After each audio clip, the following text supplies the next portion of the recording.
신약성경 360페이지 히브리서 8장 1절부터 13절까지 읽겠습니다.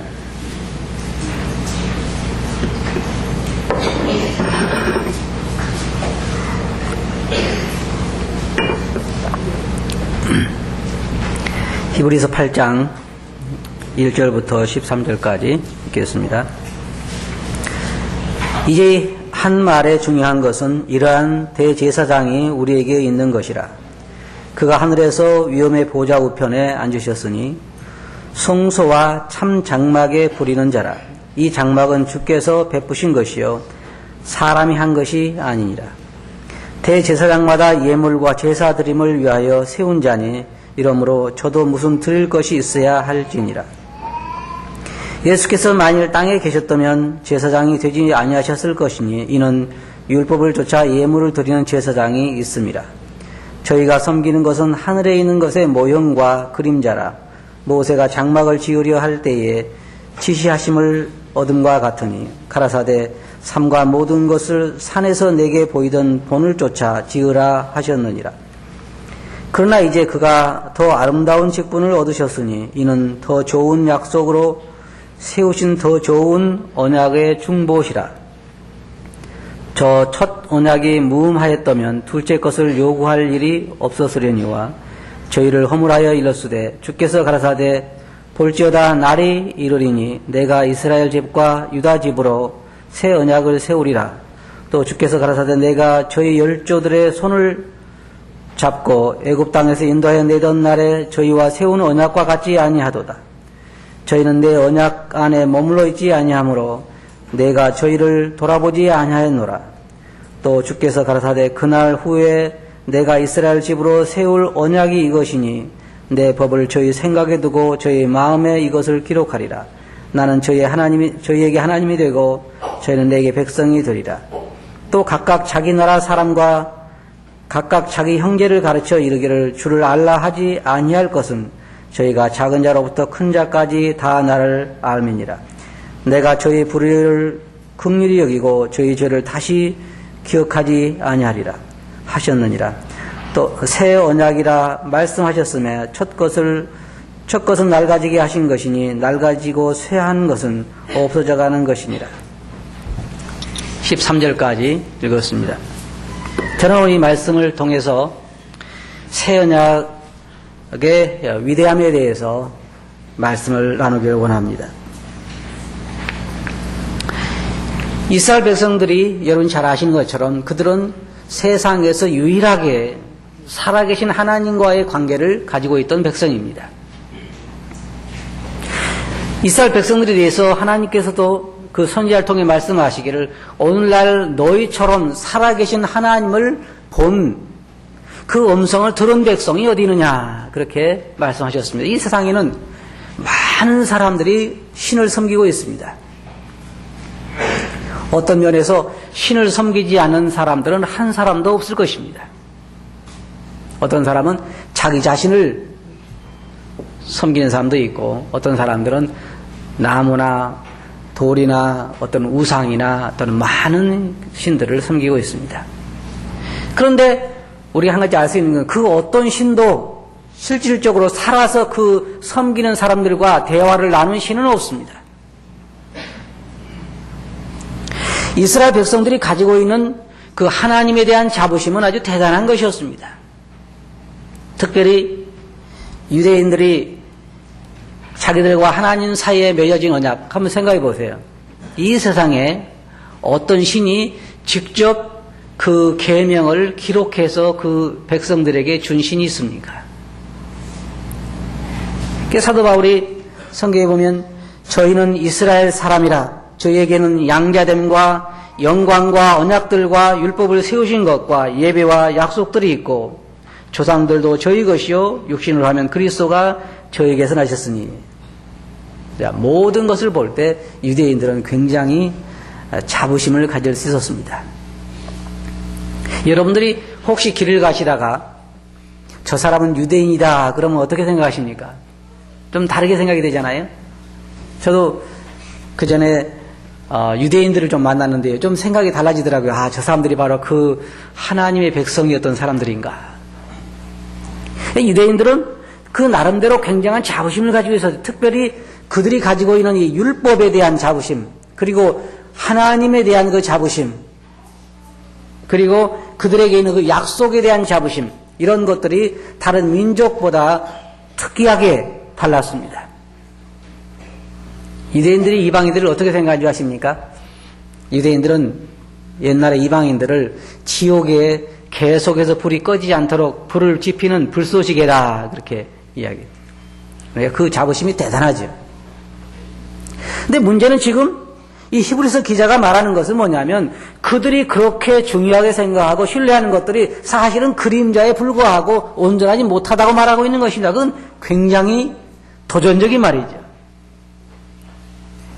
유대인들이 예수님에 대해서 화가 났던 이유는 뭐냐면 예수님께 오셔서 말씀하시기를 그들이 그렇게 중요시하고 신뢰하는 그 신앙이 결국은 헛된 것이라고 하는 것이요. 예수님께 말씀하시기를 내가 곧 길이요 진리요 생명이니 나를 말미암지 않고는 아버지께 올 자가 없다. 나를 통하지 않고는 아버지께 올 자가 없다. 그들이 가지고 있는 그 모든 것은 그림자에 불과하다고 하는 것입니다. 그것이 그들은 용납하기가 어려웠습니다. 이 히브리서 기자는 계속해서 히브리서 1장부터 하고 있는 게 뭐냐면 너희가 섬기는 율법보다 그 제사 제도보다 예수 그리스도가 훨씬 더 나은 것이며 위대하다. 거기서는 완성이 없지만 여기서는 완성이 있다 하는 것을 말하고 있는 것입니다. 유대인은 특별히 특권을 받은 민족입니다. 여러분들이 성경을 보시면 어떤 여인이 예수님에게 와서 도움을 구했습니다. 주여 저희 아이를 도와주십시오. 그때에 뭐라고 말씀하셨냐면 자녀의 떡을 취해서 개에게 주는 것이 합당치 않다 그랬어요. 여러분 생각해 보세요. 예수님도 유대인들과 이방인들 차별하시면서 자녀의 떡을 취해서 개에게 주는 것이 합당치 않다 그랬어요. 예수님께서 유대인 그 제자들을 70명을 둘씩 보내시면서 이방인 지역에는 가지 말고 유대인들에게 잃어버린 양에게로 가라 그랬습니다. 유대인들의 생각이 그러했어요.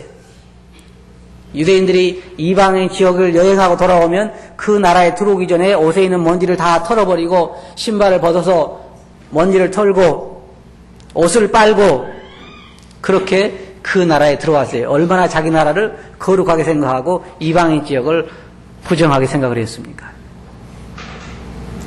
그래서 유대인들이 가지고 있는 이 율법이라든지 제사제도라든지 예배도 그들만 가지고 있는 거라고 생각했어요.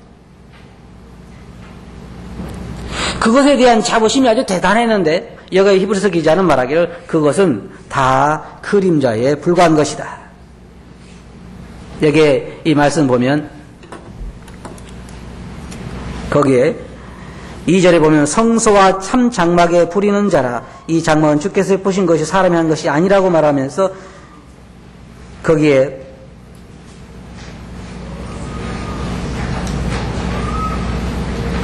(5절에) 보면 저희가 섬기는 것은 하늘에 있는 것의 모형과 그림자라. 다시 말하면 너희가 지금까지 섬긴 것은 하나의 하늘에 있는 그림과 모형에 불과한 것이었다. 그러나 우리 주 예수 그리스도는 참 장막에 들어가셨고 하늘의 성소에 들어가셨고 하나님 보좌 우편에 앉으셨다 그랬습니다.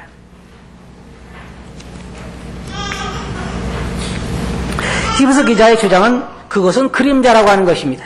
그리고 하늘에 진정한 성소가 있고 성막이 있고 거기에 성전이 있고 거기에 진정한 제사장이 따로 계시는데 그분이 바로 예수 그리스도라고 하는 것입니다.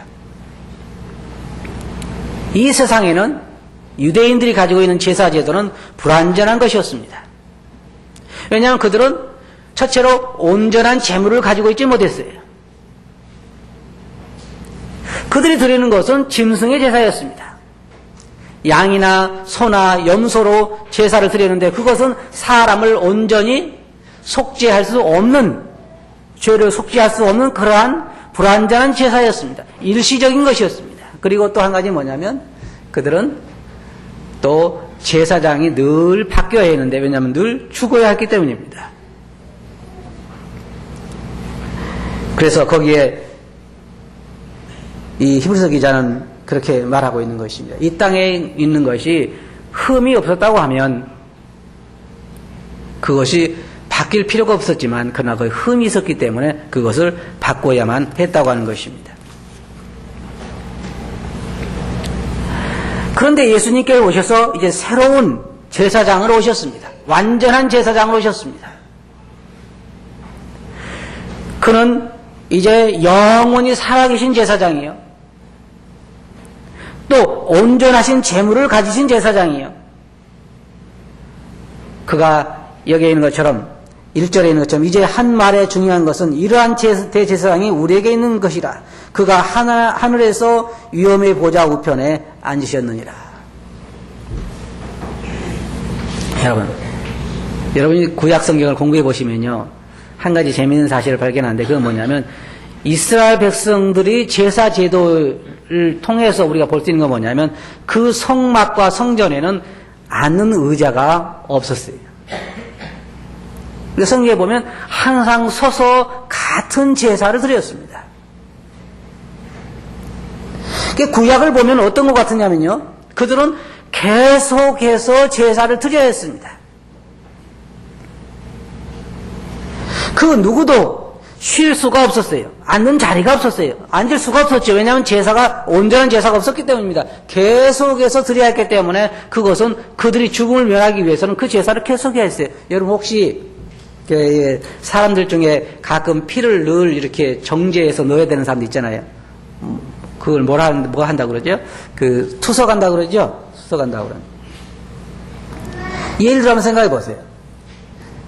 일주일에 2번씩 계속해서 그 병원에 가서 자기 피를 다시 정제해서 넣어야 되는 사람이 있다고 하면 언제까지 계속해야 될까요? 계속해야 되는 것입니다. 살려면 계속해야 하는 거예요. 신장을 바꾸기 전에는 살려고 하면 계속해서 귀찮지만 힘들지만 그것을 계속 가서 병원에 가서 피를 정제해서 넣어야 하는 것입니다. 이스라엘 백성들의 제도가 바로 그랬어요. 이스라엘 백성들의 제사가 바로 그랬습니다.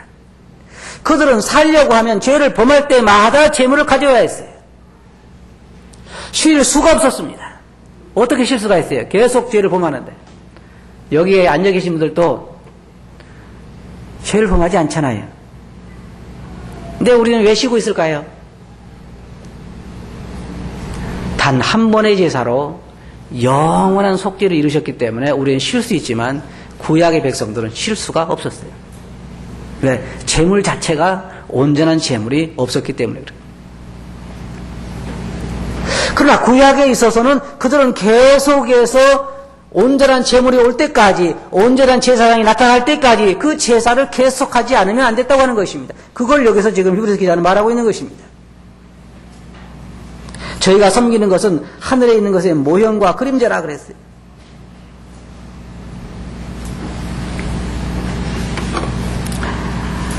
여기에 7절에 보면 저 첫 언약이 무음하였다면 둘째 것을 요구할 일이 없었으려니와 저희를 허물하여 일렀으되 주께서 가라사대 볼지어다 날이 이르리니 내가 이스라엘 집과 유다 집으로 새 언약을 세우리라.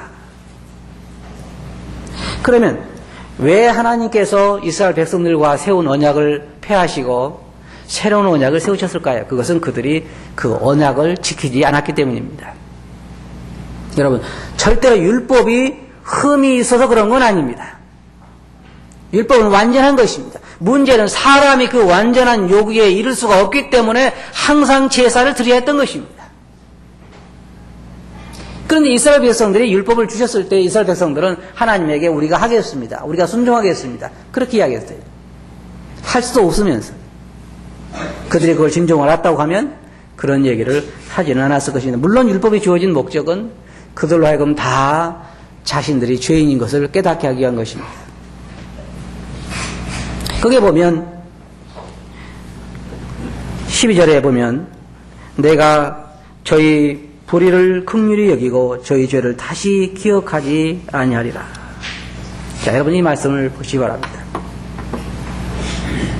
이것은 아무나 할 수 있는 말이 아닙니다. 그 누구도 세상에 와서 이렇게 이야기하는 사람이 없습니다. 그렇게 이야기할 수가 없어요. 왜냐하면 오직 예수 그리스도께서만이 온전한 제물로 온전한 제사를 이루어서 영원한 속죄를 이루셨기 때문에 이렇게 말할 수가 있는 것입니다. 율법은 뭐라고 말하고 있습니까? 항상 율법이 요구한 대로 온갖 일을 행하지 아니하는 자는 저주 아래 있다 그랬습니다. 주님께서 그렇게 말씀하셨죠. 내가 너희를 아버지께 고소할까 생각지 말라. 너희를 고소한 이는 모세니라. 너희가 믿는 모세라. 모세가 율법을 가지고 이스라엘 백성들에게 선포했기 때문에 그 율법이 계속해서 사람들을 고소하는 것입니다. 여기에 재판장이 계시고 그 다음에 주님이 오른편에 앉아 계시고 왼편에서 모세가 고소를 하죠. 하나님, 이 백성들이 죄를 범했습니다. 율법이 항상 우리를 송사하는 것입니다. 뭐라고 이야기합니까? 율법을 범했다는 것입니다. 우리가 재판장에 가보면은 판사가 있고 검사가 있고 변호사가 있잖아요. 근데 성경에 보면 우리 주님이 우리에 대한 대변자로 계신다 그랬죠. 변호사로 계신다 그랬습니다. 근데 표현을 보면 그랬어요. 예수님께서 하늘에서 하나님의 위엄의 보좌 우편에 앉으셨느니라. 어떤 사람 앉을 수 있어요? 일을 다 마친 사람, 그러니까 온전한 제사를 드렸기 때문에 앉으신 것입니다. 구약의 이스라엘 백성들은 제사 제도를 보면 앉는 의자가 없었어요. 항상 서서 제사를 드렸습니다. 히브리서 10장 11절을 한번 보시기 바랍니다.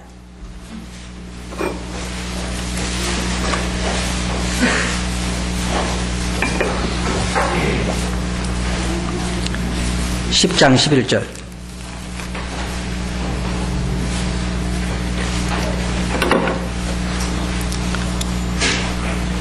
거기에 보면 제사장마다 매일 서서 섬기며 자주 같은 제사를 드리되 이 제사는 언제든지 죄를 없게 하지 못하거니와 오직 그리스도는 죄를 위하여 한 영원한 제사를 드리시고 하나님 우편에 앉으사 그 후에 자기 원수들로 자기 발등상이 되게 하실 때까지 기다리시나니 저가 한 제물로 거룩하게 된 자들을 영원히 온전케 하셨느니라. 여기에 구약의 제사장들은 항상 서서 매일 같은 제사를 드렸지만 예수님께서는 하나님 보좌 우편에 앉으셨습니다. 한 영원한 제사를 드리시고 앉으신 것이죠.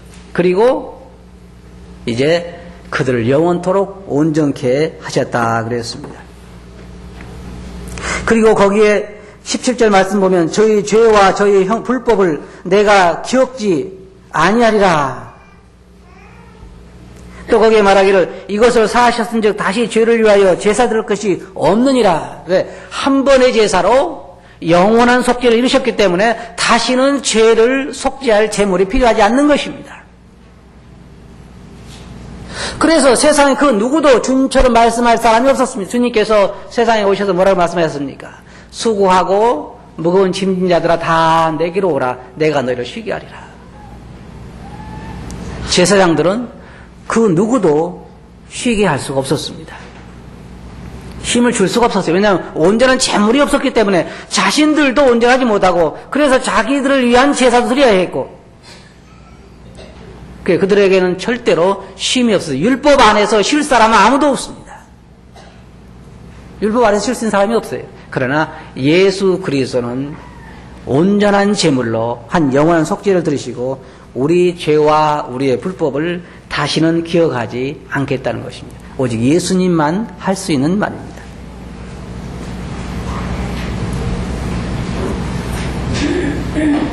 예수님께서 또 그러시 요한계시록에 보면 그랬죠. 누구든지 목마른 자는 내게로 오라. 와서 생수를 값없이 사라. 오직 예수 그리스도께서 온전한 제사로 우리의 모든 죄를 사하셨기 때문에 그분만이 우리에게 선포할 수 있는 말씀, 그것은 내가 너희에게 쉼을 주리라. 영생을 주리라. 또 내가 너의 죄와 너의 불법을 다시는 기억하지 아니하리라. 한번 생각해 보세요. 만일의 경우에 예수님이 계시지 않았다고 하면 우리는 어떻게 됐을까요?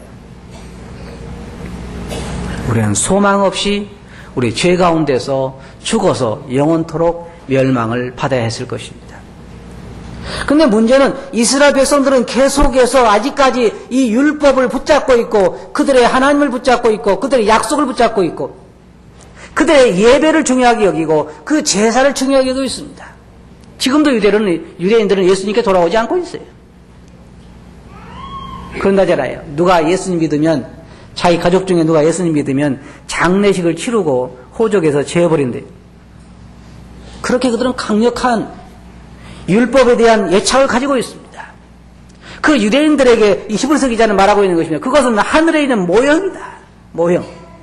그것은 죄를 완전히 속할 수가 없는 것이다. 오직 예수 그리스도는 하늘에 있는 참 장막에 들어가셔서 온전한 제사로 자기 몸으로 제물을 삼으시고 온전한 제사를 드리시고 영원한 속죄를 이루사 다시는 죄를 위한 제물을 드릴 수 없도록 그렇게 하시고 이제는 앉으셔서 자기에게 나오는 자들을 다 구원하실 수가 있다는 것입니다. 자, 한번 생각해 봅시다. 예수님께서는 온전한 제사장을 오셔서 한 영원한 속죄의 제물을 드리시고 영원한 속죄를 이루시고 이제 하나님 보좌 우편에 앉으셔서 누구든지 자기에게 나오는 자에게 그들의 죄를 그들의 불법을 다시는 기억하지 않겠다고 이야기하셨습니다. 주님은 자기에게 나오는 자는 쉼을 얻는다고 말씀하셨습니다. 이제는 모든 수고를 그치고 쉬라고 말씀하시는 것입니다. 그런데도 사람들은 주님에게 나오기를 거부합니다. 그리고 여전히 자기 방법대로 계속해서 쉼이 없는 제물을 드리고 있습니다. 우리 이방인들도 마찬가지예요. 지금도 계속해서 자기 나름대로 그들의 섬기는 신에게 계속 가서 제물을 드리고 있습니다. 네, 그리스도인들만 특이하죠. 아무런 제물도 드리지 않잖아요. 여러분, 죄를 위한 무슨 제물을 드립니까? 어떤 사람들은 자기가 선한 일을 좀 하면 자기 지나간 과거의 죄가 조금 용서된다고 생각하는 사람이 있는데 절대로 그것으로 용서받는 건 아닙니다. 이제 우리의 대제사장인 예수님께서 우리 모든 죄를 위하여 십자가에서 제물을 드리심으로 우리 이제 완전한 속죄를 받았습니다. 여기에 히브리서 아까 10장에서 그랬잖아요. 다시는 죄를 위하여 제사 드릴 것이 없느니라. 한 번의 속죄로 영원한 속죄를 이루셨기 때문에. 자, 그럼 우리가 여기서 배울 수 있는 교훈은 무엇일까요? 물론 우리는 유대인도 아니기 때문에 율법을 붙잡고 있지는 않겠습니다만, 그러나 오늘날 교회 다니는 사람들 보면요, 많은 사람들이 율법을 붙잡고 있어요. 십계명을 지켜야 하늘나라에 간다고 말을 합니다. 그런데 십계명을 지킬 수 있는 사람은 한 사람도 없습니다. 그 결과는 뭡니까? 결국은 죄인으로 드러난다는 것입니다. 십계명을 의지하고 구약에 있는 그런 제사 제도를 의지한 사람들은 결국은 잃을 곳이 무엇이냐면 지옥에 밖에 없다는 것입니다. 그들에게는 쉼이 없습니다. 앉을 곳도 없고 쉼도 없고 모형에 머물러 있다가 그냥 지옥에 가야 되는 것입니다. 그러나 예수 그리스도에게 나와서 십자가의 대속을 받아들이고 주님을 영접하게 될 때 우리는 한 번에 드려진 영원한 속죄로 인하여 우리 진정한 쉼과 속죄를 얻게 되는 것입니다. 그런데 여기 히브리서 기자가 말하는 건 뭡니까? 이러한 대제사장이 우리에게 있다는 것입니다. 매일매일 제물을 드리지 않으면 살 수 없는 사람이 마음속에 생각하는 게 무엇이 있습니까? 저는 그런 생각을 해봐요. 우리가 그렇게 이야기하지 않습니까? 우리가 핸드폰을 사용하는데 또 자동차를 사용하는데 우리가 늘 충전을 시켜야 되고 기름을 넣어야 하잖아요. 그런 생각 안 해보셨어요? 한 번 딱 넣어가지고 영원토록 타는 건 없을까? 그런 거 생각 안 해보셨어요? 배터리도 한 번 딱 충전하면 계속 그걸 쓸 때까지 그냥 계속 쓰는 거 없는, 그러면 얼마나 편하겠어요? 그렇잖아요? 이 구약의 사람들도 계속해서 죄를 지을 때마다 제물을 가져오는 그런 번거로움보다 단 한 번의 제사로 영원토록 할 수 있는 건 없을까? 영원토록 속죄받을 수 있는 것은 없을까? 그게 바로 예수 그리스도라는 것입니다.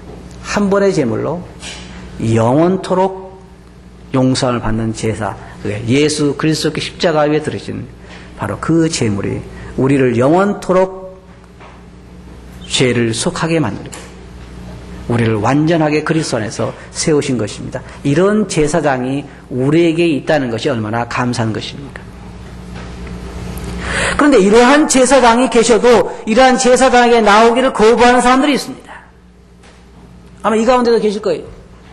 예수님께서 이제 속죄를 다 이루시고 내가 너희가 나에게 나오기만 하면 너희 죄와 너희 불법을 다시는 기억하지 아니하고 너에게 영원한 생명을 주리라고 말씀하시면서 하늘에서 앉아서 기다리고 계시는데도 그에게 나오기를 거부하는 사람들이 있습니다. 그를 받아들이기를 거부하는 사람들이 있어요. 그분들에게는 더 이상 소망이 없습니다. 성경에 보면 히브리서 10장 28절부터 29절까지 보면 이렇게 말하고 있습니다. 모세의 법을 폐한 자도 두세 증인을 인하여 불쌍히 여김을 받지 못하고 죽었거든 하물며 하나님의 아들을 밟고 자기를 거룩하게 한 언약의 피를 부정한 것으로 여기고 은혜의 성령을 욕되게 하는 자의 당연히 받을 형벌이 얼마나 더 중하겠느냐. 너희는 생각하라. 이제 예수 그리스도께서는 우리를 위하여 하실 수 있는 모든 일을 다 하셨습니다. 영원한 속죄를 통해서 자기의 몸을 드림으로 우리의 죄를 속하고 지나간 과거와 현재와 미래의 우리의 모든 죄를 다 십자가 위에서 해결하시고 이제는 우리를 완전하게 세우셨습니다. 그리고 우리에게 말씀하시기를 내가 너희 죄와 너희 불법을 다시는 기억하지 아니하리라. 이런 주님이 우리에게 있습니다. 아직까지 예수님을 받아들이지 않은 분은 이 주님을 받아들이시고 영원토록 여러분의 죄를 속한 주님을 받아들이고 영원한 생명을 얻으시기 바랍니다. 우리 예수님 믿는 사람 어떻게 할까요? 한번 생각해 봅시다. 우리를 위해서 십자가 위에서 그 많은 고통을 당하시고 한 번의 그 속죄로 우리의 영원토록 우리를 모든 죄에서 자유하게 하신 그리고 우리에게 영원한 생명을 주신 예수 그리스도 십자가 위에서 돌아가신 그분의 고통을 생각할 때 우리는 어떤 삶을 살아야 할까 하는 것을 한번 생각해 보시기 바랍니다. 사람들이요, 이 그리스도인들이 보면 저를 포함해서 그리스도인들이 보면 구원을 영생을 너무 값없이 생각하는 것 같아요.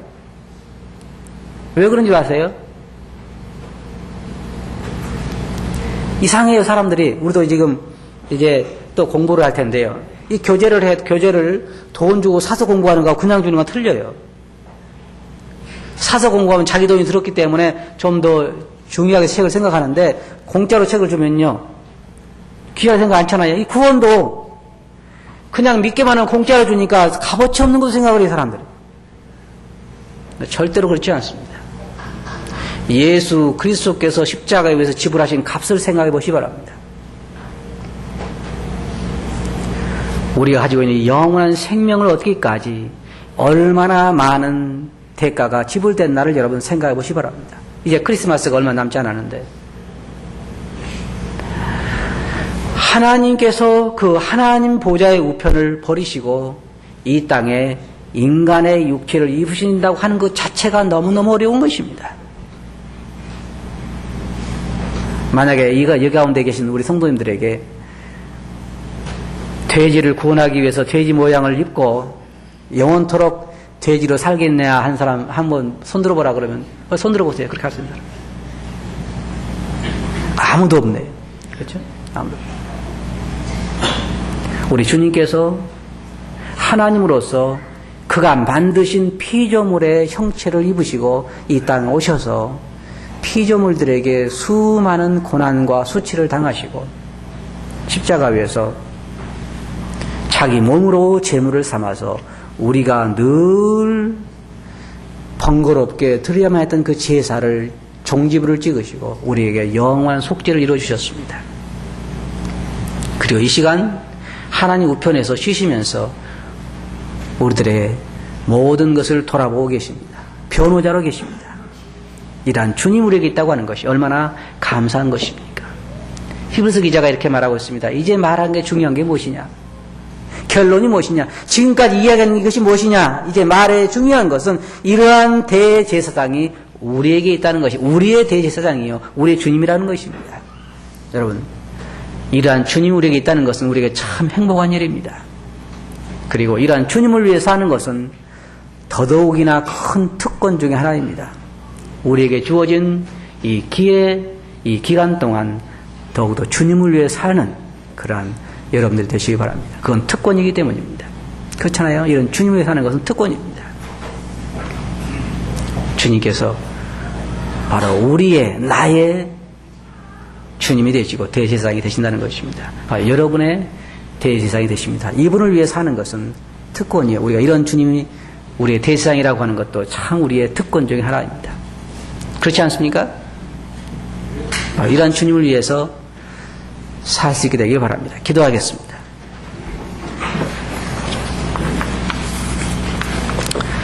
거룩하신 아버지 하나님, 주님과 같은 온전하신 대제사장이 저희들의 대제사장이 되신 것에 대해서 진실로 감사옵나이다. 저희들을 위해서 한 영원한 속죄를 이루시고 이제는 저희들에게 저희 죄와 불법을 다시는 기억하지 아니하시는 주님에 대해서 감사를 드립니다. 아직 주님 믿지 않는 분이 계시다고 하면 주님께 나와 자신들의 죄짐을 내려놓게 하시고 믿는 저희들에게는 이와 같은 놀라운 주님을 위해 사는 것이 큰 특권인 것을 기억하고 주를 위해 남은 삶을 살 수 있도록 은혜를 베풀어 주시옵소서. 들은 말씀을 주께 의지하옵고 예수 이름으로 아버지 감사하며 기도하옵나이다. 아멘.